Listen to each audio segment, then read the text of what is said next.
Baiklah, Assalamualaikum warahmatullahi wabarakatuh. Perkenalkan, saya Huru Maksura dengan NIM F1S1200013. Di sini saya telah mengerjakan ujian tengah semester atau UTS dengan mata kuliah Rekayasa Perangkat Lunak. Baiklah, untuk UTS-nya sendiri,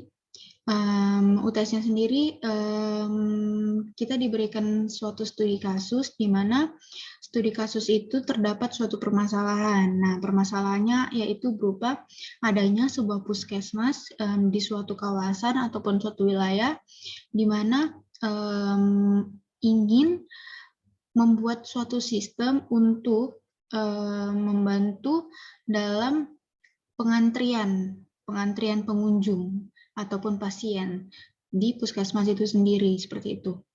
Nah, kemudian hal itu disebabkan dikarenakan kondisi sekarang yang berpandemi, sehingga tidak memungkinkan dan sangat tidak baik untuk di puskesmas itu mengantri dengan padat, panjang, dan dengan orang yang ramai seperti itu. Maka di sini dibutuhkan suatu sistem yang dapat membantu dalam proses pengantrian tersebut. Nah, dari sistem itu maka akan didapatkan nomor antrian sehingga pengunjung ataupun pasien itu dapat mengetahui jadwal yang bisa menjadi patokan untuk datang ke puskesmas agar tidak membuat suatu keramaian seperti itu. Baiklah, di sini saya telah membuat desain data dan prosedur sistemnya. Nah, di sini ini merupakan aliran informasi yang telah saya buat. Di aliran informasi ini terdapat beberapa poin, yaitu untuk pertama ini ada super admin. Nah, di super admin ini dapat memberikan data akses dan data user kepada sistem, dan juga super admin dapat memberikan info akses dan info user kepada sistem, seperti itu. Kemudian untuk admin sendiri, admin dapat memberikan data pengelolaan akses, data pengelolaan master, data pendaftaran, dan data verifikasi kepada sistem. Nah, sedangkan untuk pelanggan, pelanggan dapat memberikan data akses dan data pendaftaran kepada sistem. Nah, dengan pelanggan memberikan data akses dan data pendaftaran kepada sistem, maka sistem itu dapat memberikan info akses, info pendaftaran, info master, dan info verifikasi kepada pelanggan. Begitu juga berlaku dengan admin. Setelah admin memberikan berbagai macam data ini, maka sistem dapat memberikan info pengelolaan akses, info pengelolaan master, info pendaftaran, dan info verifikasi kepada admin. Seperti itu. Baiklah, selanjutnya di sini saya telah membuat suatu ERD ya, atau Entity Relationship Diagram. Nah, di ERD ini terdapat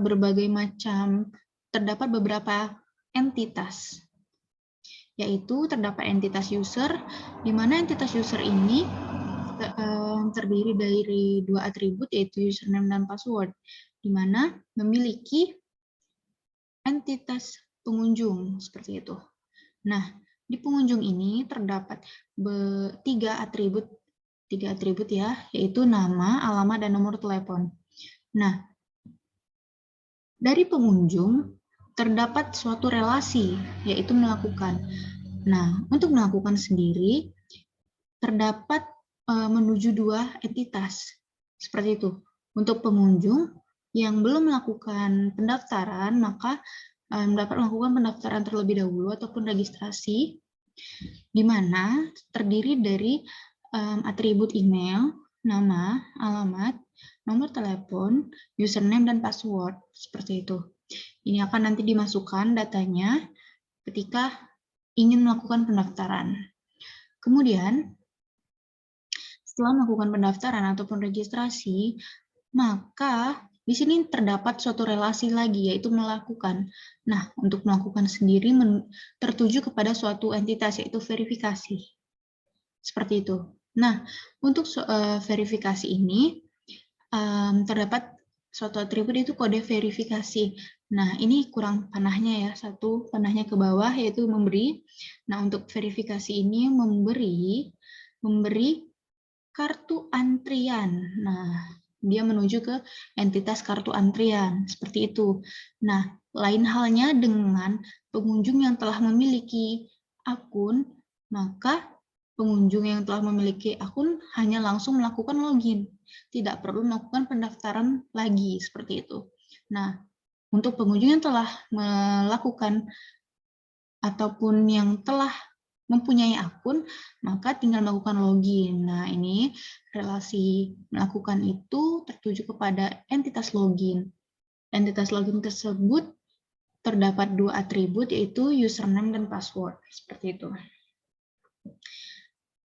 Kemudian, dari login ini, entitas login, maka menuju ke memberi, yaitu relasi memberi, kemudian tertuju kepada kartu antrian seperti itu. Sehingga jalannya lebih singkat daripada pengunjung yang belum mempunyai akun, karena diharuskan untuk mendaftar terlebih dahulu. Seperti itu. Sehingga dari pendaftaran, melakukan verifikasi dan memberi kartu antrian, dan melakukan login memberi kartu antrian, maka sampailah di kartu antrian, entitas kartu antrian, yaitu di tujuan adanya sistem ini, yaitu mendapati kartu antrian ataupun nomor antrian yang memang ditujukan untuk mempermudah jalannya puskesmas tersebut, seperti itu. Nah, untuk di entitas kartu antrian ini sendiri terdapat 4 atribut, yaitu nama, alamat, nomor telepon, dan nomor antrian. Nah, nomor antrian inilah yang dibutuhkan, seperti itu. Kemudian, nah ini adalah interface design ataupun desain antarmuka. Seperti ini kemungkinan yang akan ditampilkan pada halaman depan sistem yang akan dibuat, seperti itu, yang akan dikembangkan. Di sini terdapat logo puskesmas, seperti itu, kemudian ketika kita membuka sistem tersebut, kita akan dihadapkan dengan halaman login, langsung dihadapkan dengan halaman login, di mana langsung dapat kita isi dengan username akun kita yang telah pernah kita buat, kemudian diisikan dengan password, kemudian dapat kita klik login. Namun bagi pengunjung yang belum mempunyai akun ataupun belum pernah mendaftar, sehingga belum memiliki akun, dapat membuat akun secara langsung seperti itu, dengan mengklik daftar pada kalimat belum punya akun, daftar sekarang, seperti itu. Nah, dengan mengklik daftar, maka kita akan dilarikan ke halaman registrasi. Nah, untuk registrasi ini terdapat beberapa form yang harus kita isi, seperti data diri seperti itu, yaitu seperti email, nama, nomor telepon, username, dan password, seperti itu. Kemudian setelah diisi dengan benar, kita dapat mengklik registrasi, kemudian setelah mengklik itu, kita akan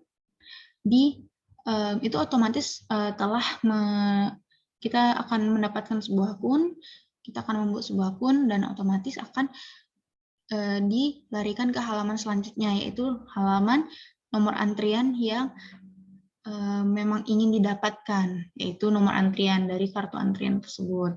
Seperti itu. Itulah bedanya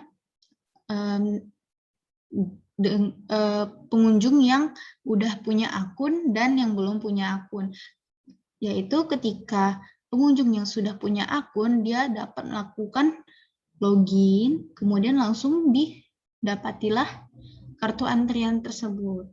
Namun, bagi pengunjung yang belum mempunyai akun, maka dia harus terlebih dahulu registrasi ataupun daftar untuk membuat sebuah akun, kemudian baru mendapatkan kartu antrian tersebut. Nah, untuk kartu antrian tersebut dapat dicetak, sehingga mungkin dapat mempermudah untuk pelayanan di puskesmas itu sendiri, seperti itu. Baik, mungkin sekian dari penjelasan mengenai ujian tengah semester mata kuliah rekayasa perangkat lunak dari saya. Mungkin sedikit kesalahan ataupun banyak, saya mohon maaf. Dan saya akhiri, wabillahi taufiq wal hidayah. Wassalamualaikum warahmatullahi wabarakatuh.